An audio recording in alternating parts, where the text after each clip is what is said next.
OK, Stuart. We need to start planning our paper on public libraries. Have you thought of an angle yet? Well, there's so much we could look into. How libraries have changed over the centuries, for instance, or how different countries organise them. What do you think, Trudy? Maybe we should concentrate on this country and try and relate the changes in libraries to external developments, like the fact that far more people can read than a century ago, and that the local population may speak lots of different languages. We could include something about changes in the source of funding too.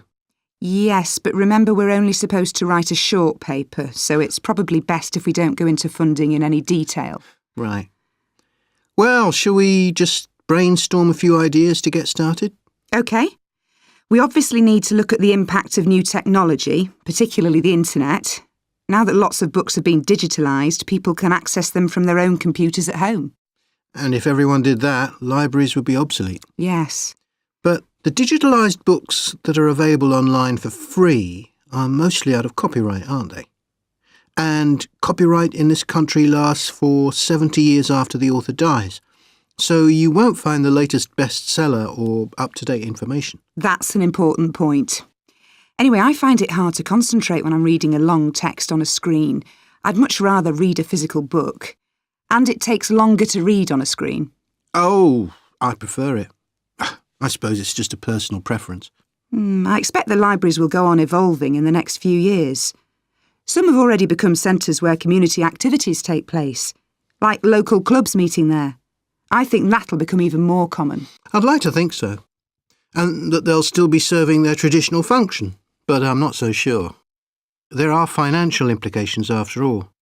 What I'm afraid will happen is that books and magazines will all disappear and there'll just rows and rows of computers. They won't look anything like the libraries we're used to. Well, we'll see.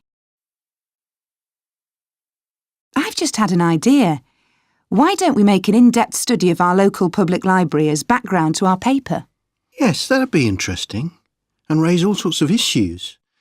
Let's make a list of possible things we could ask about, then work out some sort of structure. For instance, we could interview some of the staff and find out whether the library has its own budget or if that's controlled by the local council. And what their policies are.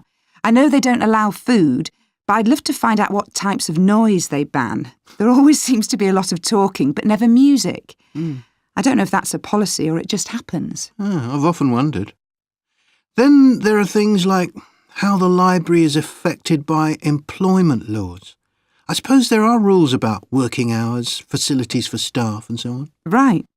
Then there are other issues relating to the design of the building and how customers use it.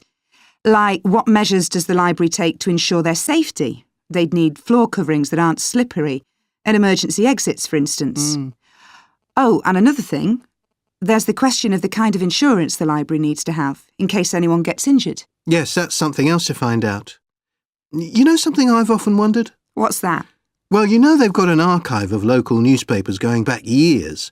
Well, next to it, they've got the diary of a well-known politician from the late 19th century. I wonder why it's there. Do you know what his connection was with this area? No idea. Let's add it to our list of things to find out. Oh, I've just thought.